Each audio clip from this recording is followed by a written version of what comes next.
Coucou les filles, aujourd'hui on se retrouve pour un petit Get Ready With Me avec un petit maquillage tout simple mais qui permet de faire illusion les jours de grosse flemme. Je commence par appliquer ma Primer Potion d'Urban Decay sur le contour de l'œil pour bien faire tenir à la fois l'anti-cerne et les fards à paupières. Donc en ce moment je teste la nouvelle version qui est la version anti-âge. Et je dois dire que pour le moment je suis pas plus convaincue que ça. Je trouve qu'il en faut une plus grande quantité que la Primer Potion originale et qu'elle fait peut-être tenir un petit peu moins bien les fards. Mais bon, je vous en reparlerai très vite. On passe ensuite au teint. En ce moment, j'utilise pas mal ma bébé crème Dream Pure version anti-imperfection de chez Maybelline. Donc c'est une bébé crème très légère qui va permettre d'unifier le teint mais qui n'apporte pas énormément de couvrance. Donc moi je l'applique carrément comme j'applique ma crème hydratante. Et ce que j'apprécie c'est que j'ai pas à craindre d'éventuelles démarcations. Et ça j'aime beaucoup parce que je privilégie toujours le côté naturel pour travailler mon teint. J'aime pas qu'un produit se voit sur la peau. Donc c'est vrai que par contre elle est pas très couvrante. Donc souvent ce que je fais c'est que je rajoute une deuxième couche aux endroits où j'ai besoin d'un petit peu plus de couvrance. Et j'aime bien le résultat, la plupart du temps, ça suffit à unifier mon teint et à me donner une meilleure mine. Ensuite, j'en profite comme toujours pour hydrater mes lèvres afin qu'elles soient bien préparées à recevoir le rouge à lèvres. On passe ensuite au camouflage des cernes. Donc j'utilise toujours le Radiant Creamy Concealer de chez NARS en mélangeant la teinte Vanilla et la teinte Custard. Je l'utilise également sur les joues de chaque côté des ailes du nez, à l'endroit où j'ai des pores, parce que la texture de cet anti-cerne finalement est assez efficace pour couvrir les pores et faire la police. Donc je l'utilise également comme ça, et donc je viens fendre le tout grâce à mon Beauty Blender, que j'utilise sec pour cette utilisation, et j'en suis très contente. Donc je mets beaucoup moins de texture vers l'extérieur du cerne parce que c'est l'endroit où j'ai des petites ridules et cet anti-cerne est assez sec. Donc au lieu de filer dans les plis, il a plutôt tendance à légèrement se craqueler à cet endroit et l'effet est pas joli. Donc j'essaie au maximum d'affiner en fait l'épaisseur à cet endroit-là pour éviter ce résultat-là. C'est toujours un petit peu galère, mais bon, on s'en sort quand même. Donc j'utilise également souvent ce produit en tant que correcteur sur le visage, sur les petites imperfections que j'ai besoin de camoufler. Il est assez discret, j'avoue que pour cette utilisation-là, il n'a pas forcément une couvrance énorme, mais bon, ça permet de faire quelque chose d'assez naturel, encore une fois. Et donc j'utilise toujours mon Beauty Blender pour fondre le tout afin d'avoir un résultat bien naturel, sans démarcation et sans surépaisseur.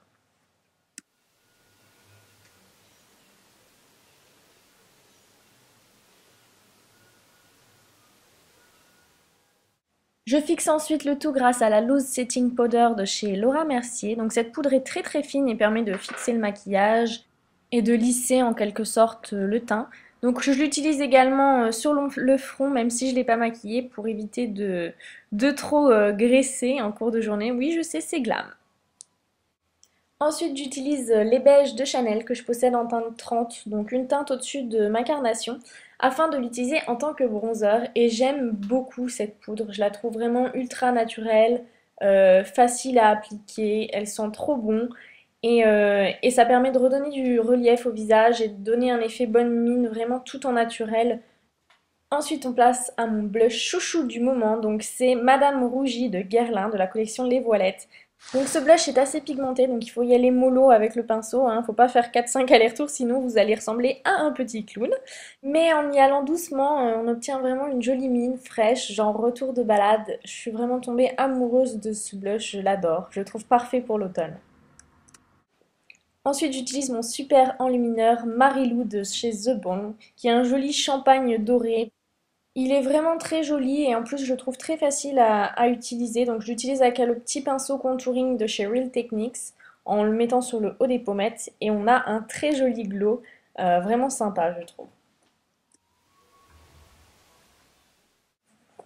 Ensuite, je maquille mes sourcils. Je trouve que c'est vraiment un petit détail qui fait toute la différence sur un maquillage. Ça vient vraiment encadrer le regard et donner quelque chose de plus sophistiqué. Donc maintenant que j'ai commencé, eh ben, je peine à m'en passer. Donc j'utilise mon petit kit à sourcils de chez Catrice et un pinceau de chez Makeup Forever qui a d'un côté le pinceau applicateur et de l'autre côté la petite brosse pour venir estomper le tout. Donc j'utilise la poudre la plus claire du kit pour faire la tête du sourcil, qui est l'endroit où j'ai plus de densité au niveau du sourcil, et la teinte la plus foncée pour faire la queue du sourcil, qui elle est beaucoup plus éparse en poils, et donc ça permet de redéfinir le tout et d'avoir quelque chose de sympa. Donc on estompe toujours bien le résultat pour avoir quelque chose de naturel et qu'on ne voit pas que le sourcil a été maquillé. Le but c'est pas que ça se voit, c'est plutôt de sublimer le naturel. Donc les sourcils ça me prend toujours un petit peu de temps.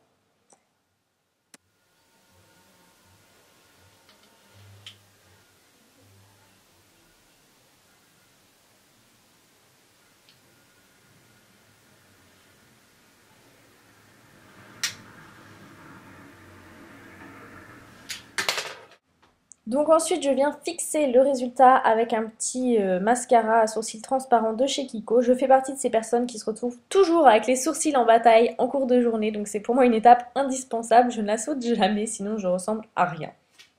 Et donc j'avais oublié d'utiliser les météorites de Guerlain pour finir mon teint, c'est quelque chose que je fais tous les jours. Donc là j'avais zappé, donc on ne va pas oublier cette étape essentielle qui apporte de la lumière et qui finit d'harmoniser le teint. Ensuite, on passe au maquillage des yeux. Donc quand j'ai la flemme, je fais toujours ce maquillage. Je commence par poser mon illusion d'ombre en teinte émerveillée au doigt sur toute la paupière mobile. Donc cette illusion d'ombre, c'est vraiment mon illusion favorite. C'est mon chouchou. C'est celle que j'utilise quand j'ai la flemme et que j'ai quand même envie d'avoir un regard mis en valeur, illuminé et réveillé.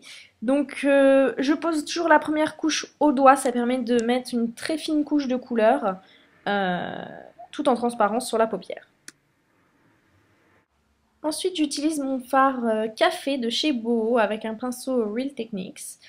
Donc ce fard c'est un fard mat de couleur brun moyen que j'utilise très souvent pour travailler mon creux de paupière.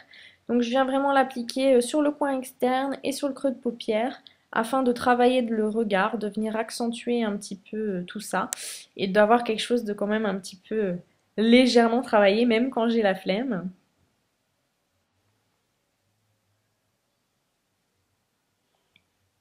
Donc moi je vous conseille toujours d'y aller petit à petit pour le maquillage des yeux, de rajouter petit à petit la couleur pour travailler l'intensité, pas de mettre un gros paquet de poudre et après de galérer à l'estomper. Donc moi j'y vais petit à petit, j'estompe, je réapplique de la matière, je réestompe jusqu'à avoir ce que je veux. Ensuite j'utilise un petit pinceau précision pour faire le ras de cils, je rajoute un petit peu de fard brun le long du ras de cils inférieur également, histoire d'avoir un regard bien dessiné. Et donc on va revenir travailler l'illusion d'ombre, cette fois-ci avec le petit pinceau fourni avec. Donc autant appliquer au doigt, les illusions d'ombre sont assez transparentes, autant si vous voulez de la couvrance et venir apporter vraiment de la matière, et ben je vous conseille vraiment le petit pinceau qui est fourni avec, qui est parfait pour ça, qui va travailler la matière en aplat. Et donc là on va avoir quelque chose de beaucoup plus intense, lumineux, et on va voir apparaître tous les reflets que ces merveilleuses petites ombres permettent d'obtenir. Ensuite, je viens mettre un petit coup de colle noir dans la muqueuse interne, en haut et en bas, afin d'avoir quelque chose quand même d'un petit peu plus intense.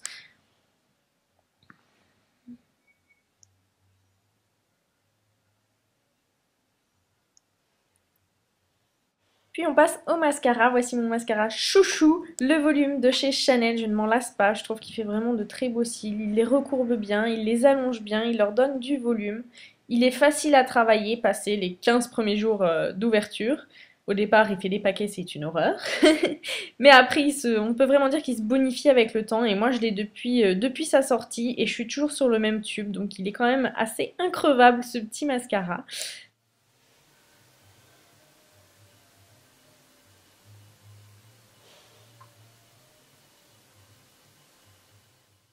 Donc je mets toujours une première couche, je la laisse sécher, puis je viens mettre une deuxième couche pour encore rajouter du volume, de la longueur.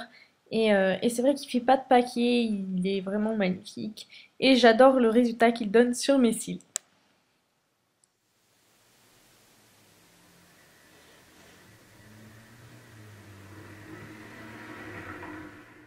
Voilà pour le maquillage des yeux, on a quelque chose de tout simple mais de lumineux et qui met en valeur le regard.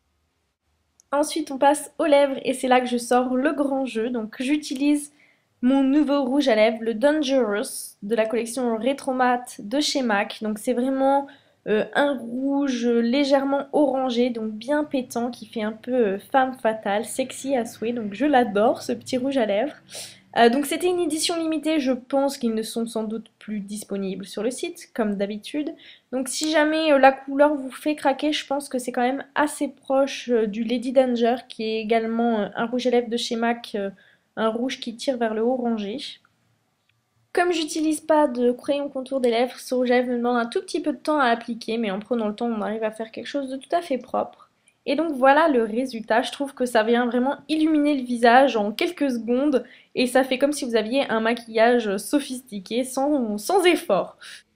Ensuite mes petites chéries, je vais vous montrer un truc de fou, un tutoriel coiffure de dingue, la queue de cheval haute. Donc tu l'auras compris, c'est encore pas aujourd'hui que tu vas apprendre des trucs de dingue en termes de coiffure sur ma chaîne YouTube. Mais bon, chacun fait avec ses capacités et j'aime bien les queues de cheval hautes. Donc voilà. Je me parfume ensuite avec le Flora Botanica de chez Balenciaga que je trouve parfait pour l'automne. Et je n'ai pas pu résister, j'ai assorti mes ongles à ma bouche, ou l'inverse d'ailleurs, avec le magnifique vernis Simone pour The Beautist qui est un petit peu le rouge parfait, éclatant, je l'adore. On passe au look, donc je commence avec ma petite chemise Bérénice qui est une petite chemise en coton assez transparente, très fluide, très agréable à porter. J'ai ensuite sorti mon jean chouchou avec des têtes de mort partout. Donc ce jean c'est un jean mat, il est dingue, tous les boutons et tous les détails sont des petites têtes de mort, je trouve ça trop marrant, trop hallucinant et même s'il est inconfortable, j'adore le mettre. Avec l'automne, mes envies de kaki reviennent. J'ai donc sorti ma petite veste mage d'il y a 15 000 ans que vous ne retrouverez plus. Donc j'aime bien cette petite veste parce qu'elle est assez agréable à porter et elle a un petit esprit army que j'aime beaucoup. Donc pour assortir au détail doré de la veste, j'ai sorti mon sac Zadig et Voltaire matelassé qui est trop magnifique, j'adore. Et les petites boots de chez Kookai avec des petits clous dorés afin que les détails soient assortis. Voilà les filles, j'espère que cette vidéo vous aura plu. Je vous dis à très bientôt et je vous fais de gros bisous.